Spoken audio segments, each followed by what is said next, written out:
Hello, everyone. I'm your host, Moonlight Graham, and welcome to Episode 9 of Covert and Classified. In all my previous videos, I've mostly covered World War II historical events and the people involved in those events. But today, I'm going to talk about a World War I American hero whose battlefield bravery would garner him not only the Medal of Honor, but would also have a Hollywood movie made about his heroics during World War I. This is the story about Sergeant Alvin York, who would become one of the most decorated United States Army soldiers of World War I. Alvin Cullum York was born in Pall Mall, Tennessee, on December 13, 1887, into a family of farmers. He was the third of 11 children and the oldest boy of William and Mary Brooks York. Although his parents were farmers, his father also worked as a blacksmith. The 11 York children had minimal schooling because they helped provide for the family by hunting, fishing, and working as laborers.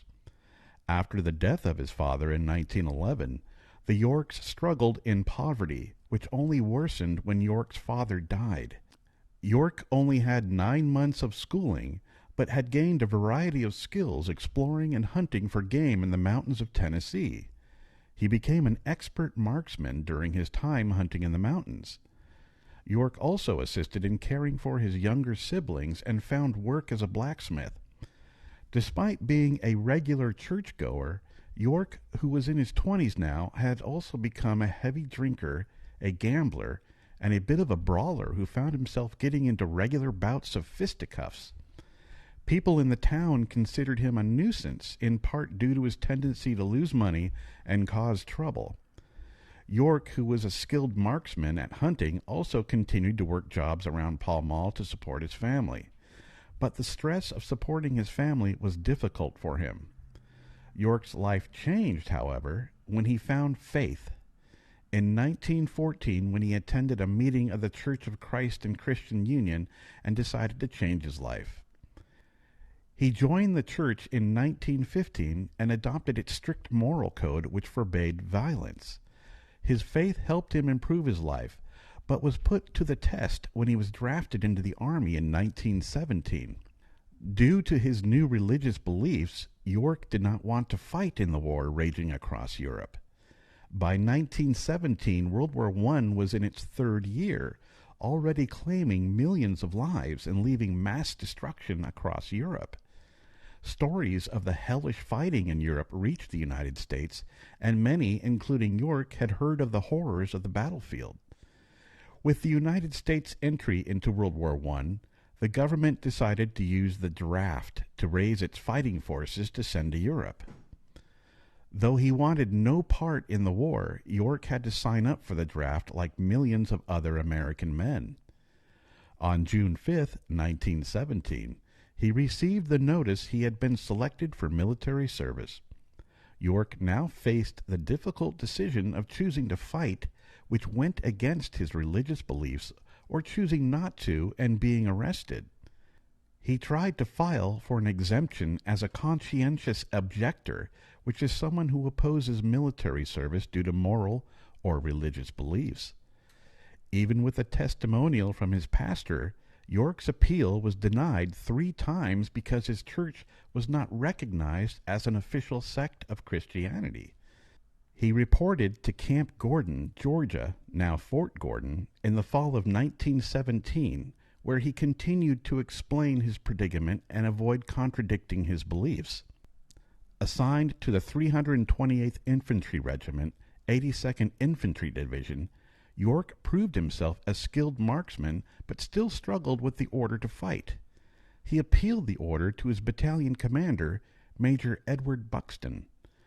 Instead of instantly denying him, Buxton and York spent hours talking and referencing Bible passages that supported each other's views. York left that meeting still a soldier and just as confused. His reservations about killing a man still dogged him, and eventually his battalion commander gave York a 10-day pass to go home and resolve the issue in his mind and soul. In the mountain woods near Pall Mall, he got his answer. York would later comment that he received divine inspiration to go to war and even kill, and God would not hold it against me. York decided that if he still followed the right path in his soul, no matter the path God set out for him, he would be judged a good man. Though he still opposed the war, he returned to Camp Gordon to prepare for deployment to Europe. As part of Company G of the 328th Infantry 82nd Division, York had quickly established himself as the best shot in the unit. He found the U.S. model 1903 Springfield rifle 30-06 to be quite to his liking. However, as the 82nd Division deployed to France, they were issued the U.S. model 1917 Enfield rifle, also a 30-06. While the M1917 was a fine rifle, and America's most widely used battle rifle in World War I, York didn't like it. His son Andrew commented that his father was uncomfortable with the M1917's peep sight. Apparently, York managed to trade for a Springfield rifle, and he carried the M1903 into combat on that fateful day. York arrived in France on June 27, 1918, and immediately went to the front. The Army assigned his unit to the Meuse-Argonne Offensive, the largest American operation of the war. On October 8, 1918, York and his unit of 16 soldiers were dispatched to capture the Decauville Railroad, which was intended to breach the Hindenburg Line and force the Germans to surrender. Unfortunately, their map was in French, and the detachment accidentally ended up behind enemy lines, where they ran into a German unit on guard. York and his unit won a brief firefight and captured the enemy soldiers. However, the captured Germans soon discovered the Americans' mistake, and they yelled out for help.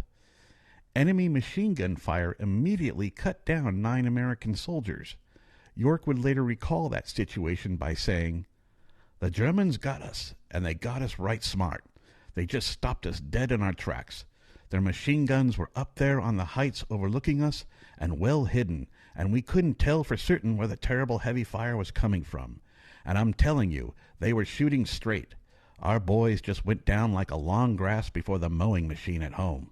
Our attack just faded out, and there we were lying down about halfway across the valley, and those German machine guns and big shells getting us hard." After losing all their sergeants, York took command of the unit. The remaining men in his unit returned fire, while York took on the machine guns alone. York used the skills he had learned hunting in the mountains of Tennessee to work his way towards the guns, slowly and calmly approaching the enemy position. York maneuvered himself to bring the German machine gunners under fire. He began to systematically eliminate the gunners with accurate fire from his M1903 Springfield rifle. Eventually, York crouched or even stood and delivered rapid fire on the German positions, but his rifle ammunition was nearly exhausted. At this point, a German officer led 5 men on a bayonet charge towards York's position. Maybe they had correctly estimated that York was low on or even out of ammo at this point. What they did not predict was that the stubborn American had a M1911 .45 caliber pistol at his disposal. York dropped down and shot the onrushing Germans the way he would shoot ducks back home, by targeting the last man in the line first, and then shooting each man from the back of the line to the front. The German officer died last, with his entire squad dead behind him. York then maneuvered himself to take out the machine gun position. The German officer responsible for the machine gun position had emptied his pistol while firing at York, but failed to hit him. The officer then offered in English to surrender instead of losing any more men. York accepted his surrender. At the end of the engagement, York and his 7 remaining men marched their German prisoners back to the American lines. Upon returning to his unit, York reported to his brigade commander, Brigadier General Julian Robert Lindsay, who remarked, "Well, York, I hear you have captured the whole German army." York replied, "No, sir, I got only 132. York's actions silenced the German machine guns and were responsible for enabling the 328th Infantry to renew its attack to capture the Decauville Railroad.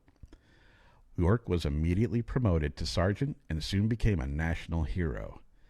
York received a number of awards for his actions, including the Medal of Honor, the French Croix de Guerre, the Order of Prince Daniel from Montenegro, and the War Cross from Italy, as well as a few other awards and medals. He returned home a hero with a huge celebration in New York.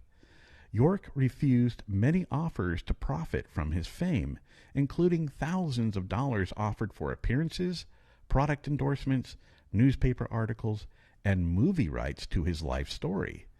Instead, he lent his name to various charitable and civic causes. Hollywood executives begged for the rights to tell his story, but York declined. Instead, he returned to Pall Mall to marry Gracie Williams. Though York wanted a peaceful life in rural Tennessee, he had been exposed to a much larger and industrialized world. Not only did World War I show the deadly capabilities of new technology, but it also opened the eyes of the world to what the Industrial Revolution had produced. York wanted to bring that new world to his hometown to help prepare the next generation for an increasingly industrial world.